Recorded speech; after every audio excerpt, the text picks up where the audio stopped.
I started binge eating when I tried to go down that eating routine of a competitor. And Which happens a lot. It happens so much, especially like just competitors that, you know, go through that strictness and then they'll do the show, and then after the show they're literally eating everything in their mother's, literally cleaning out the pantries super fast, like literally like there's nothing else. It's just laser focused food. Their cardio, they were doing 90 minutes of cardio the next day, and the next week they're already starting doing 20, and then they expect to maintain.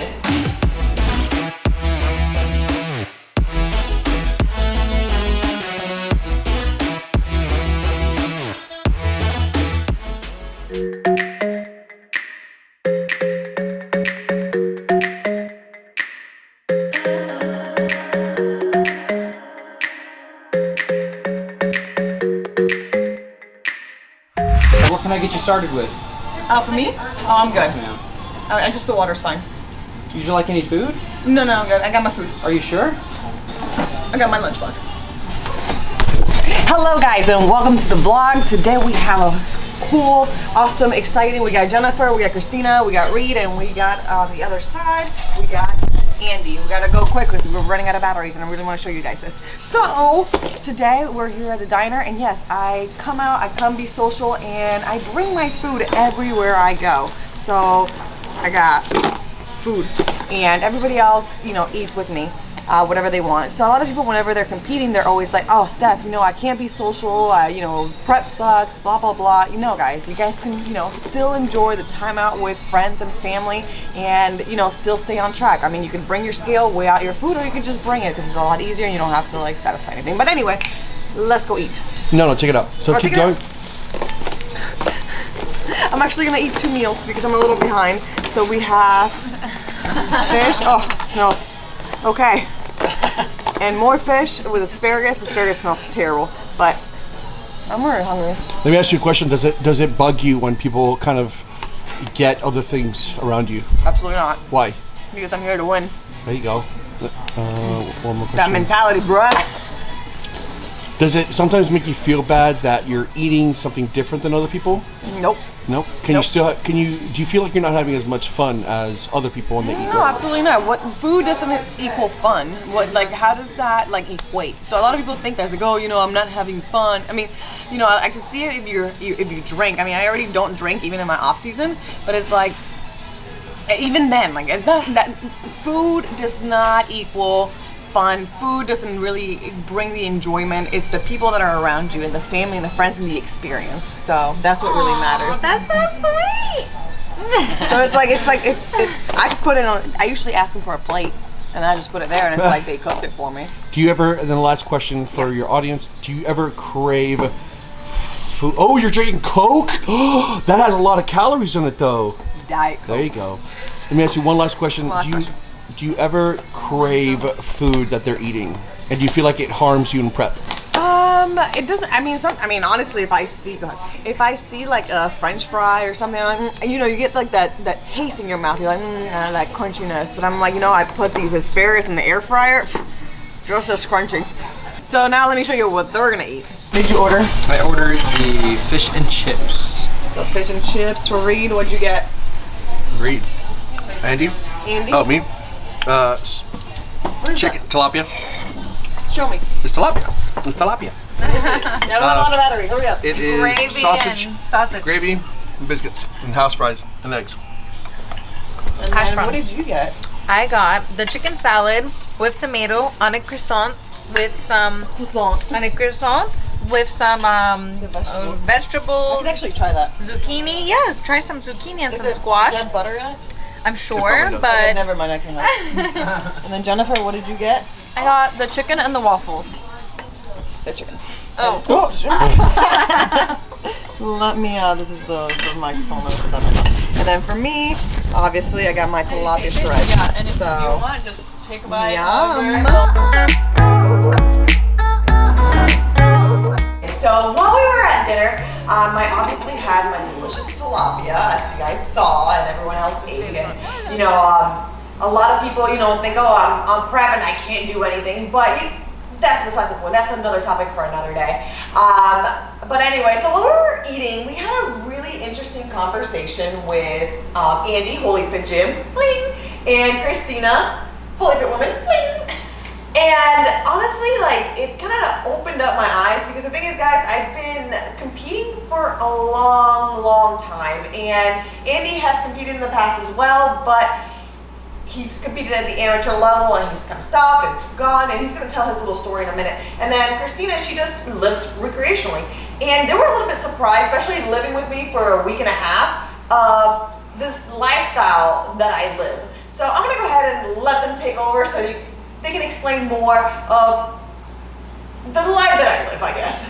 So for me, like, I've done shows in the past, when I'm between like 16 to about like 19, before like my drug days. I started competing. I did a nationals when I was in Atlanta, and then I stopped because, you know, I was doing drugs. You can't really compete and do drugs at the same time. So, you know, fast forward, right? You know, I go to rehab. I get out of rehab. I do the Bible college thing, and so fast forward, you know, 8 years later, I start to kind of dabble into fitness again. Start like doing the shows. Start to prep my meals. And I did a show about a year ago, I would say about a year ago, and I placed fourth. I placed fourth in both of the Categories that open in the... Yeah, in both categories that I did, I placed fourth. And, you know, I need to put more size. And, you know, the guys that I competed with, I came in at 181 pounds because I'm 6 foot, so I'm in class D. And, I came in at 181, and the lightest guy above me was 225. So that is literally like a 40-pound difference. And, you know, looking at this guy, I was like, bro, why are you in this division? Like, just go to bodybuilding. And the guys in physique are just getting massive. And so, you know, I talked to my coach about it, and I love fitness, and I love, you know, the clients that I have. And, you know, I talked to my coach, and he was like, you're just not big enough. You're just gonna have to, you know, go off season for a while, or you can like dabble into the amateurs like you're doing. And I was like, no, screw that. I want to go to the pros. Like, I want to train like, you know, like one of them. And so the journey began, right? And so we increased my calories shortly. I was in maintenance calories for like 3,200, and we increased it to like, I think 3,500 before we moved into this house, and that was kind of easy, you know. And then I get over here, and then I got to increase it some more, and I got to the point where it's just like food just does not sound appealing like at all. It was to the point where he was giving his food to his dogs. I'm like, and Christina and I are looking at each other like, can you just give that to us? We'll take your calories. So it's not even just the competing. It's like off season too. Like, it's so, people think that like it's just the train, like the stage, and it's just not. That's honestly the bare minimum part of it. That's like maybe 5% of it's actually stepping on stage, but like making sure that your calories are there, making sure that you're waking up in time to do cardio if you're, you know, competing, or making sure that like your meals are prepped. And I think that like we have so many avenues right now that like we have a couple of companies and businesses happening that like it's really hard to take my focus off things that I love to try to push food. And, you know, the excuses start, and like at that point you really, I'd rather choose things that like I really love than having to do, you know, stuff food down my throat. This is just off season. Looking at this girl while she's competing, like, it is just, one, being in a deficit for that long just freaking sucks. Just like having no brain food, not having energy for me. But on top of that, like having to eat the same thing routinely while you're like in a new city trying to meet new people, and like people go out to eat, and like I don't want to be that guy that brings like tilapia and broccoli to the party, you know what I'm saying? So I think that was really the hardest part is honestly just the food part. Like I can, if I really want to, I can dial it in, but I just think I'm just enjoying it so much right now, just enjoying food that are palatable, you know, as opposed to like having to compete. And I think I really wanted to compete because society kind of puts that mark on you when you do social media. And I think that was what was fueling me to compete. Will I compete again? Probably so, maybe in a year or two from now, but I'm just glad that I'm not even trying to focus on putting on size. I just want to focus on the current ventures that we have going on. Well, just to clarify too, before people start thinking that I'm starving myself, I am actually not hungry. I eat like all of my foods that I need to eat. I'm satisfied. I mean, I have a lot of energy. I mean, it is what, 10 o'clock and I'm still up recording videos at this point. Like I wake up early, I do my 1-hour cardio, I do my training, and I eat my food and I have energy. I'm good. I'm not at like a crazy deficit where I'm like crawling or anything like that. I think you have start to be, it too. I think it's different from amateurs to pros. And I think you just have to have a totally different mindset when you're pro. Because at that point you're not competing against like hooligan down the street. You know, you're competing with people that are doing the same thing you are. So what was it? Was it just the food aspect of it all that just said, okay, I saw Stephanie, I don't want to do this anymore?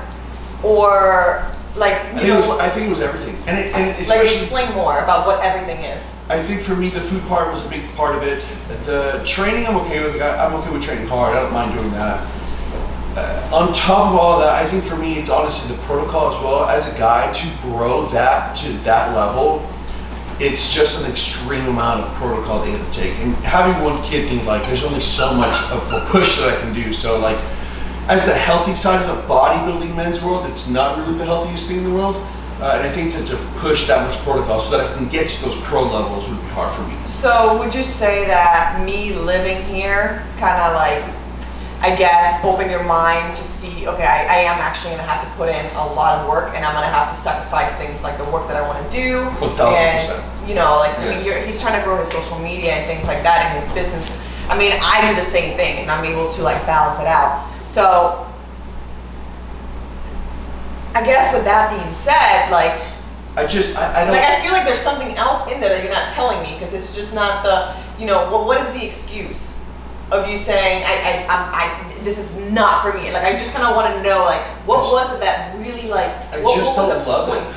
Like Okay. everybody does. And I wanted to get you to that point because a lot of people, you know, as he says, you know, they see the glamour in it. They see, oh, you know, I want to get fit and I'm just gonna, you know, I'm gonna do a show. And I get that. I have clients that literally just come to me just for that. They've never worked out in their life. And they're like, I want to step on stage. I'm like, listen, sweetie, like you either have to lose a lot of weight, you need to put on the muscle, or both. Right. And you know, they're just jumping onto it, and they're like, and they expect to like look like these professional Miss Olympias and Mr. Olympias right off the bat. Right. And unfortunately, like it's not how it works. It takes time. I mean, I've been doing this since 2014, and it's 2020 now. 2020, yeah. So 6 years. You just really have to eat, sleep, and breathe, and love this sport, especially at that level.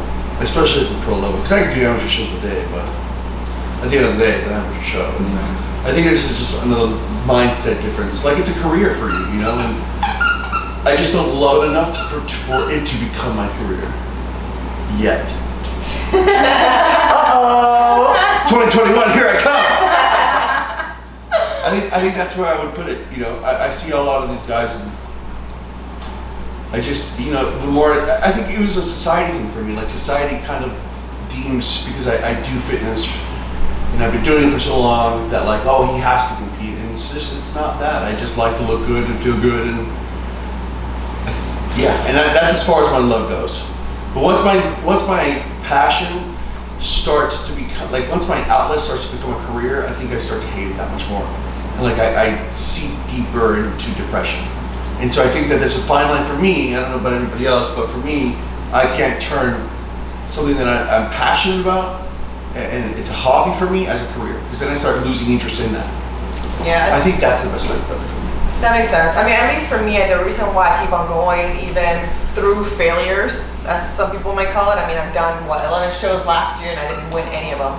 And, you know, a lot of people are like, you know, Steph, what pushes you to keep on going? What is the, you know, what is the mentality that you have that, you know, allows you to keep on going? Yes, mister.